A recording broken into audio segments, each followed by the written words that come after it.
सबसे पहले तो हम आपकी व्लॉगिंग और फोटोग्राफी के हवाले से बात करेंगे। माशाल्लाह आपने बड़ा नाम भी कमाया है और हुकूमत ने आपको वर्ल्ड टूरिज्म डे के ऊपर अवार्ड भी दिया है। अपने काम के हवाले से, इस अवार्ड के हवाले से हमें बताएं। जी वालेकुम सलाम। बिल्कुल नेशनल टूरिज़म अवार्ड हुए थे वर्ल्ड टूरिज़म डे पे 27 सितंबर को, तो उसमें मुझे best travel vlogger of the country आप उसे कह सकते हैं, उसका अवार्ड मिला। और उसके पीछे मेरी जो थी वो पिछले 12 से 14 साल की ट्रैवलिंग इन्वॉल्व थी और पाकिस्तान के मुख्तलिफ़ इलाकों में ट्रैवलिंग करके उसको फिल्माया, उसके फ़ोटोज़ बनाए और उस पर मुख्तलिफ़ डॉक्यूमेंट्रीज़ बनाई जो कि पाकिस्तान की जो सफारत खाना है अमेरिका में उसमें और पाकिस्तान आर्मी और इस तरह के मुख्तलिफ़ इदारे उनमें वो डॉक्यूमेंट्रीज प्ले हुई और उस बुनियाद पे मुझे जो है वो best travel vlogger film maker का अवार्ड जो है। That's amazing. अच्छा तहसीन साहब, जैसे हमने देखा भी है और आपका काम अभी हमारी टीवी स्क्रीन पर भी चल रहा है, बहुत खूबसूरत काम है आपका और जिस तरह से आपने पाकिस्तान को कवर किया है, ये भी बताइएगा कि जब आपने फैसला किया कि पाकिस्तान को फिरना है, एक्सप्लोर करना है और इसको कैमरे की आंख में बंद भी करना है, तो ये सफ़र आगाज़ कैसे हुआ इस सफ़र का? ट्रैवलिंग का तो मुझे शुरू से ही शौक़ था क्योंकि मैं ख़ुद हरीपुर से मेरा ताल्लुक़ है और वो ख़ुद इटसेल्फ एक पहाड़ी इलाका है, तो पहाड़ तो शुरू से ही पसंद थे मुझे। फिर मैं ख़ुद जो है वो मैंने यूटी से ग्रेजुएशन किया as a computer systems engineering और उसमें मेरा फाइनल ईयर प्रोजेक्ट भी था ऑफलाइन मैप्स। तो ऑफलाइन मैप्स पे मुझे शुरू से ही गिरफ्त थी, तो उस वजह से मैंने ट्रैवलिंग में ऐसी जगह चूज़ की जहाँ पे कोई भी इससे पहले ना गया हुआ हो। तो मैंने ऑफलाइन मैप्स बनाए उन जगहों के और फिर उनको एक्सप्लोर करने की कोशिश की और उसमें हम कामयाब हुए। और फिर ऐसी जगह पाकिस्तान में जहाँ पे यूजुअली बाकी लोग नहीं जाते, ये कम लोग जाते हैं, उन जगहों पे मैंने फ़ैसला किया जाने का और फिर वो एक्सप्लोर की। और K2 के समिट से लेके जो अरेबियन सी है, पाकिस्तान की जो कोस्ट लाइन है, वहाँ तक मैंने एक्सप्लोरेशन की और सफ़र किया और उसको उसकी फ़ोटोग्राफी और वीडियोग्राफी की। That's amazing. अच्छा, हम आपकी जो फोटोग्राफी और वीडियोग्राफी देख रहे हैं, बड़ा ही सीरियस और ज़बरदस्त काम है और टेक्निकली भी बड़ा साउंड है, तो क्या ये सिर्फ शौक की बुनियाद के ऊपर आपने सीखा या इसकी कोई प्रॉपर क्वालिफिकेशन भी आपने ली है? सीखा तो मेरे कुछ दोस्त थे जो मेरे सीनियर्स भी थे ट्रैकिंग में और ट्रैवलिंग में, उनसे तो मैंने फ़ोटोग्राफी सीखी, उनके साथ सफ़र करके उनको देख देख के भी सीखा। और बाद में ये चीज़ें ऐसी होती हैं जो टेक्निकली जब तक आप एक्सपेरिमेंट ना करें तो तब तक आपको नहीं आती। तो एक्सपेरिमेंट कर कर के, क्योंकि ट्रैवलिंग ज़्यादा थी और उसमें मुख्तलिफ़ एंगल्स और मुख्तलिफ़ जगहों पे फ़ोटोज़ बना बना के जो है वो मेरी लर्निंग हुई है। ठीक है, आपने जहाँ पे पूरा पाकिस्तान ट्रेवल किया है, अभी आप बता भी रहे थे, कोई ऐसी जगह जो आपको लगी हो कि बड़ी खूबसूरत थी और आपकी मोस्ट फेवरेट रही, इस हवाले से बताएं। नार्दर्न पाकिस्तान जितना भी है वो इटसेल्फ बहुत प्यारा है। प्यारी तकरीबन सारी जगह हैं और हर इलाके की एक अलग अलग ब्यूटी है। बहरहाल मुझे जो ज़ाती तौर पे सबसे ज़्यादा पसंद इलाका है वो बलूचिस्तान की कोस्टल बेल्ट है, वो मुझे ज़्यादा पसंद है क्योंकि वहाँ पे आपको डाइवर्स लैंडस्केप मिलता है। वहाँ पे आपको समुंदर के साथ भी पहाड़ मिलते हैं, प्लेटोज़ हैं, डेजर्ट्स हैं और बड़े ज़बरदस्त साफ़ सुथरे बीचेस हैं, तो मुझे वो सबसे ज़्यादा पसंद आए हैं। ठीक हो गया। अच्छा, आपने अभी बलूचिस्तान का जिक्र किया है, तो कोई ऐसे इलाके जो लेसर नोन एरियाज़ हों या लॉस्ट सिविलाइजेशंस हों जो आपने अपने सफ़र के दौरान एक्सप्लोर किए हों, हमारे साथ शेयर करें।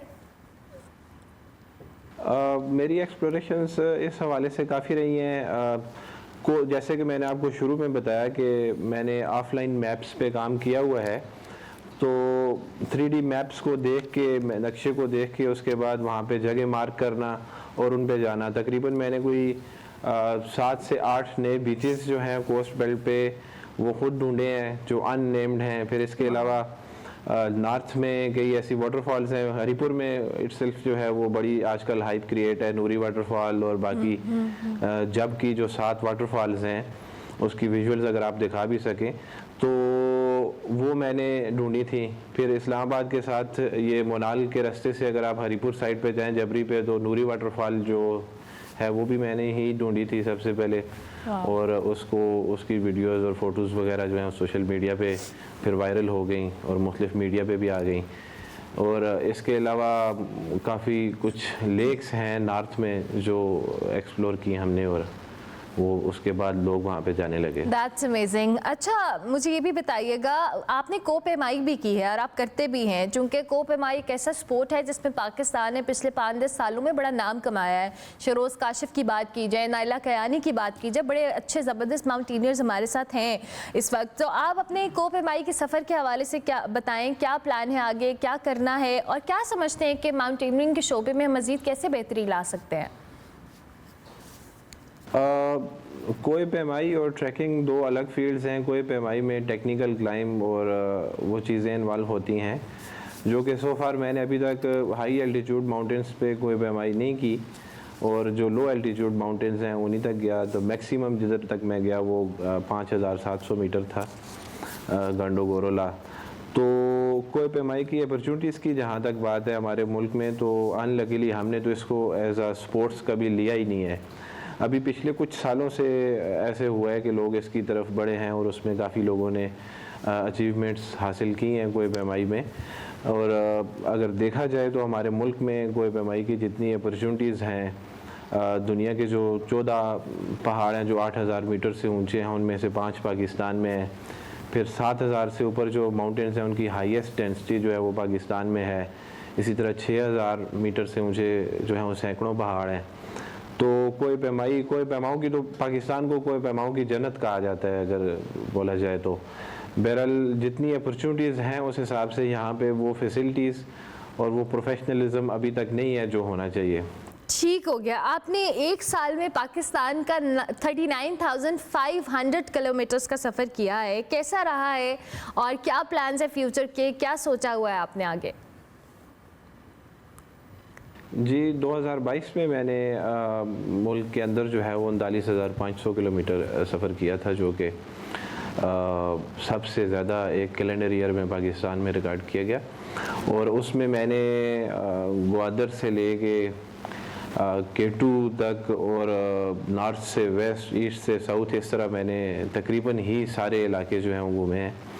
और फ्यूचर में मेरे प्लान्स जो हैं वो कोई पैमाई की तरफ भी मैं अभी आ रहा हूँ, चूँकि अभी रिसेंटली मैंने K2 एक्सपीडिशन पे तकरीबन कोई 45 दिन गुजारे हैं, K2 बेस कैंप और इस एक्सपीडिशन पूरे पे।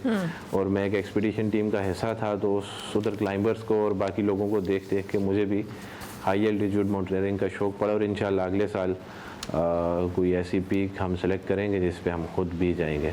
ज़बरदस्त। अच्छा, बहुत सारे पाकिस्तानी इस वक्त आपको देख रहे हैं, आपसे इंस्पायर भी हो रहे हैं।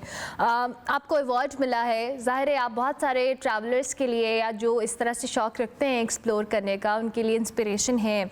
इस तरफ आना चाहते हैं जो लोग, उनको आप क्या मशवरा देंगे, क्या एडवाइस देंगे?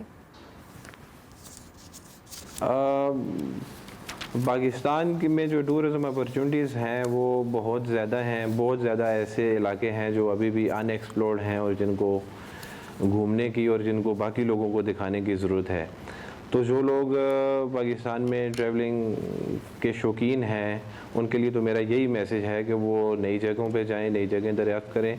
और यूजुअल लोकेशंस जो हैं जिस तरह मरी, नारान, स्कर्दू, इनसे हट के भी पाकिस्तान में बहुत कुछ है। फिर कोस्ट लाइन पे बहुत कुछ है, बलूचिस्तान में बहुत कुछ है, उनको देखने की ज़रूरत है और उनको बाकी लोगों को भी दिखाने की ज़रूरत है। डेफिनेटली बाकी लोगों को भी दिखाने की ज़रूरत है। अच्छा, मेरा आखिरी सवाल टूरिज़म के हवाले से इस तरह से है कि जो चीज़ें एक्सप्लोर हो जाती हैं, अब वहाँ पे टूरिस्ट का रश पड़ता है। एज अ टूरिस्ट आप क्या समझते हैं, हमें कौन सी ऐसी चीज़ें हैं जो नहीं करनी चाहिए और इन इशूज़ को एड्रेस करना चाहिए ताकि पाकिस्तान के अंदर टूरिज़म को हम प्रमोट कर सकें? जी बिल्कुल, ये तो हमारा अलमिया है कि हमें बदकिस्मती से ये कहना पड़ता है कि हमारी मेजॉरिटी जो पॉपुलेशन है वो मुस्लिम है और उसका ये अकीदा है कि सफाई निस्फ़ ईमान है। बहरहाल जब भी हमारे जो डोमेस्टिक टूरिस्ट हैं वो किसी भी लोकेशन पे जाते हैं तो वो सफाई का ख्याल नहीं रखते, और जो भी नई जगह जिधर लोगों का एक रुझान पड़ता है वो कचरे का ढेर बन जाती है। और इसको कोप अप करने के लिए ना ही हमारे गवर्नमेंट के पास कोई मैकेनिज़्म है और ना ही हमारे जो डोमेस्टिक टूरिस्ट हैं उनको इतनी अवेयरनेस है कि वो किसी भी इलाके में जाएं तो वहाँ पे सफाई का ख्याल रखें। इसी तरह जब कोई इलाका डेवलप होता है तो वहाँ पे गवर्नमेंट की तरफ से कोई ऐसी पॉलिसी नहीं है कि वहाँ पे जो कंस्ट्रक्शन हो रही है उस पर कोई चेक एंड बैलेंस हो। आपने फेरी मेडो की मिसाल दी जैसे, तो फेरी मेडोज़ पे जब टूरिस्ट जाने लगे और वहाँ पे लोगों का रुझान बढ़ने लगा तो वहाँ पे बहुत ज़्यादा डिफॉरेस्टेशन स्टार्ट हो गई, क्योंकि वहाँ पे फैसिलिटीज़ नहीं थी, वहाँ पे बिजली नहीं है, वहाँ पे हीटिंग का कोई बंदोबस्त नहीं है, वहाँ पे कुकिंग के लिए कोई इस तरह का नहीं है। तो वो उन लोगों ने फिर टूरिस्ट को फैसिलिटेट करने के लिए उधर से ही जंगल काट के और लकड़ी जलानी शुरू कर दी और उन्हीं लकड़ियों के जंगल काट के जो है कॉटेजेस बनाने शुरू कर दिए, जिसकी अब इसको देखना और इस पे चेक रखना गवर्नमेंट का काम है और मुतल्लिका इदारों का काम है, जो कि इसमें बुरी तरह फेल हुए और फैसिलिटीज़ भी नहीं प्रोवाइड कर सके। और वहाँ पे जो डिफॉरेस्टेशन हुई, वहाँ पे जो कंस्ट्रक्शन हुई, उस पे भी उनका कोई चेक नहीं था। तो ये लोगों की तो जिम्मेदारी बनती है कि जिस इलाके में जाएं तो वहाँ पे सफाई का ख़ास ख्याल रखें।